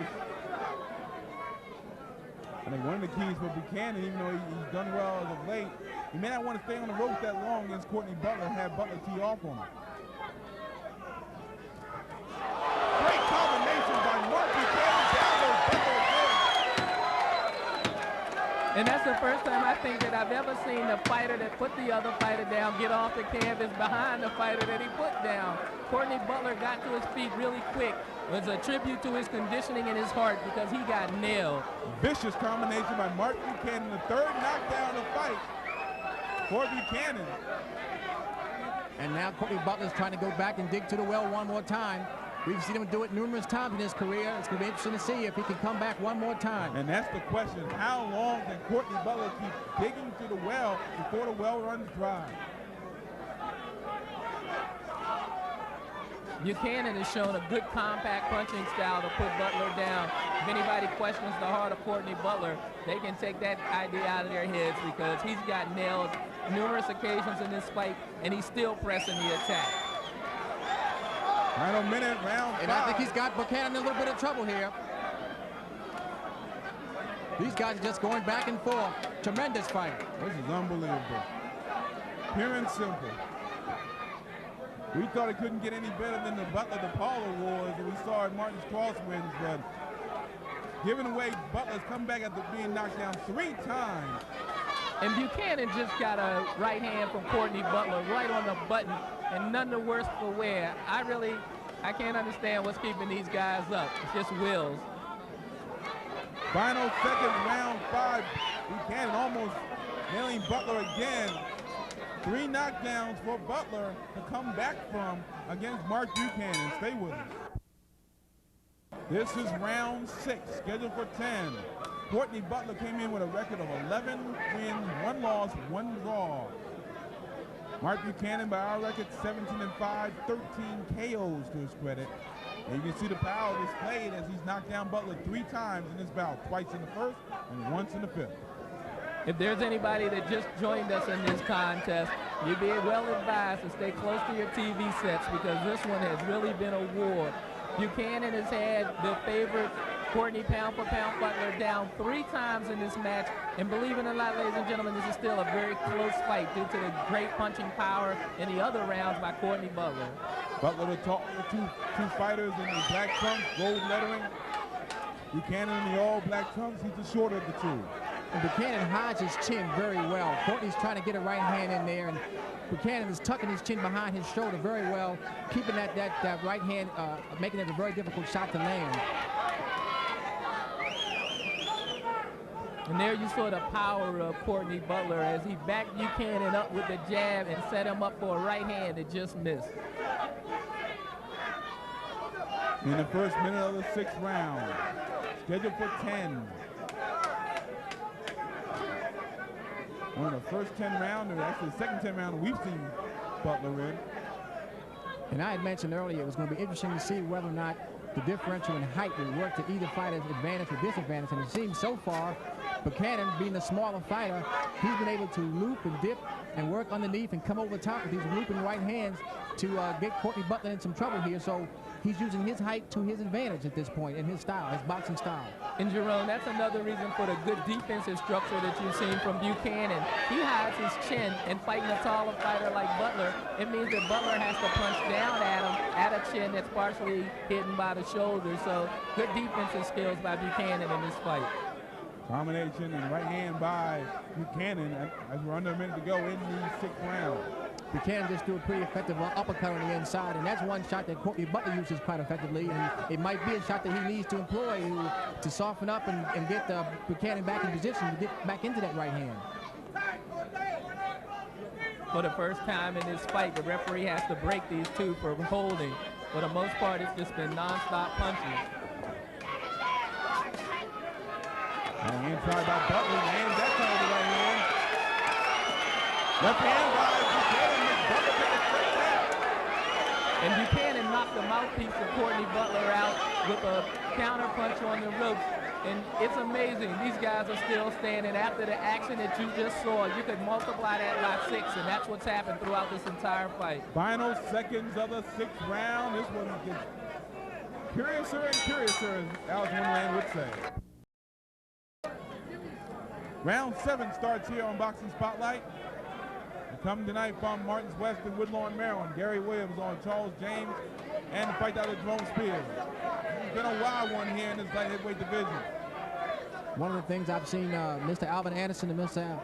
Andrew Singletary want to see Courtney Butler do a lot more of is to use that jab, and it seems like they must have said that in between rounds. Get that jab going and let's get busy in there. Left hand there by Buchanan.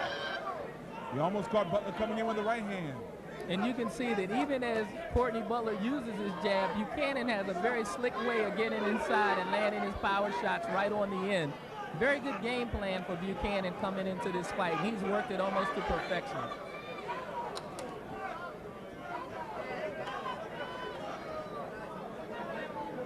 Mark Buchanan in the all-black trunks out of Monroe, North Carolina. Courtney Butler, black trunks, gold lettering at the bottom of the trunks out of Baltimore, Maryland. In the first minute of the 7th round. And again, Courtney Butler still seems to be trying to use the left hand to set up the straight right hand, and he's not made very use of the uppercut or the left hook.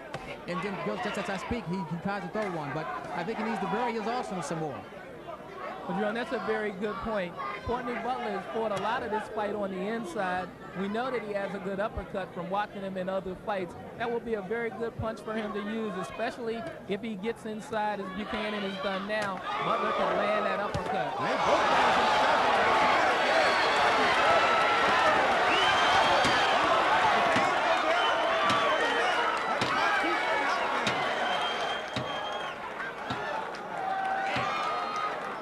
to give him a good look at this point. There was some very series of shots. They're going to let it continue. And referee Larry Barrett did the right thing. Butler's in deep trouble. That's it. Mark Buchanan is committed to Martins West in Woodlawn, Maryland. He's beaten the hometown fighter, Courtney Butler. And you got to give that young man a lot of credit. He said he wasn't coming here just to be an opponent, and he was a very aggressive and authoritative fighter all throughout, and he proved his point here in the ring tonight. And Gary, I think that it was only fitting that this fight was stopped with Courtney Butler on his feet, because he went out like a guy trying for all the world to stay in this fight, but it was just too much offense by Mark Buchanan in this one. He used power punching, very accurate punching, and a slick, savvy style to get behind the pound for pound, at least in Baltimore and in the eyes of the fans here, the best light heavyweight in the area. Well, because I think a lot of the fans didn't know a lot about Mark Buchanan, you've got to consider this a shocking upset here at Martins West, Woodlawn, Maryland. But Mark Buchanan TKOs Courtney Butler in the 7th round. We'll get the official time. Ring announcer Fred Schubach. Just a few seconds, but a beautiful performance by Mark Buchanan. And this is one of the fights that you live for as a boxing purist. You had a tall, rangy fighter with good punching power going in with a short fighter, a very good record, but somewhat of an unknown quantity in this area. And boy, is he a known quantity after this fight. There's no doubt about it, and it's going to be interesting to see where Mark Buchanan goes from here. It's also going to be interesting to see what happens with pound-for-pound Courtney Butler. Obviously, this is a devastating loss for him, but true champions come back. They find a way to reach down deep and come back. And I know Courtney Butler's of the kind of stock where we haven't seen the last of him either. So here we go, ring announcer Fred Schubach with the official decision. Ladies and gentlemen, referee Larry Barrett stops this count at 2 minutes 5 seconds on the 7th round. The winner by TKO, Mark Mahogany, Vanessa Mahogany, Buchanan.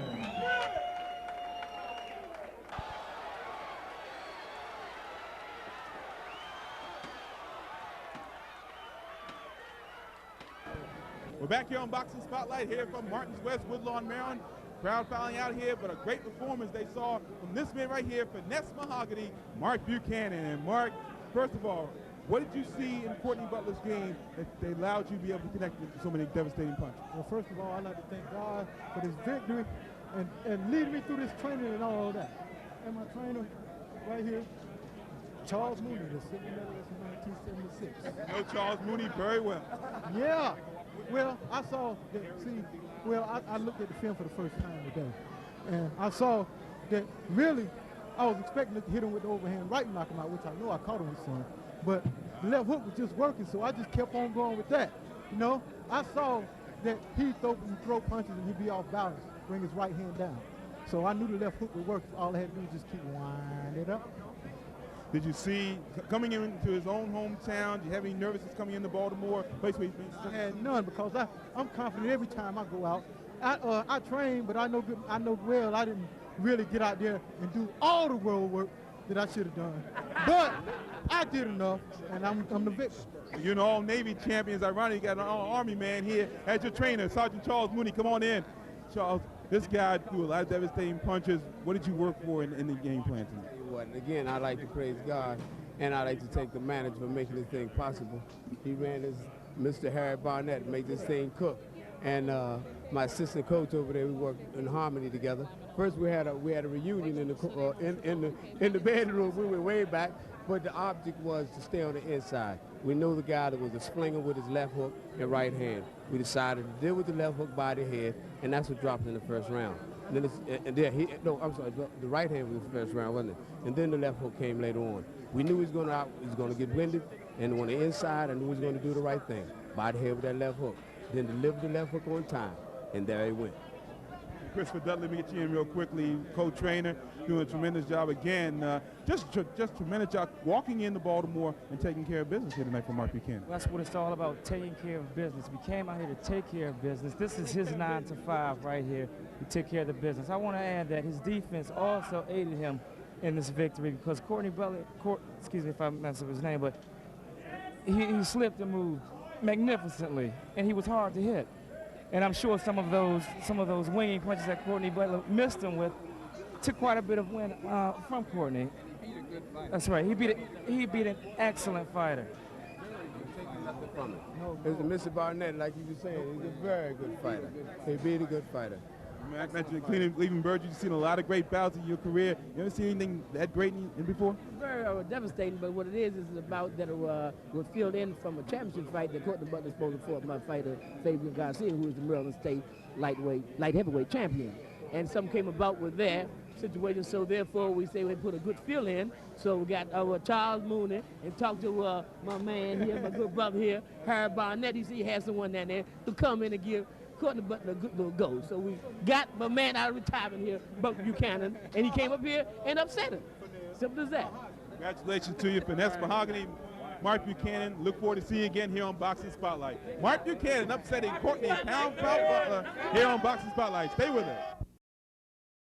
Thanks for staying with us here on what has been a wild night here at Martins West on Boxing Spotlight. Along with the fight out, the Jerome Spears and Charles James, I'm Gary Williams. Charles, what can you say? Baltimore Professional Bouts has done it again with another great card. And they've done it again with great matchmaking. They bring the fighters in who really want to fight, and they give the crowd what they came for every trip. And it was indeed a packed house here tonight at Martin's West, and they got a great show out of it, Jerome. Well, I tell you, Stu Stokowski and Harold Moore, the matchmaker, they put together an outstanding card. You had a capacity crowd, and they got the money's worth.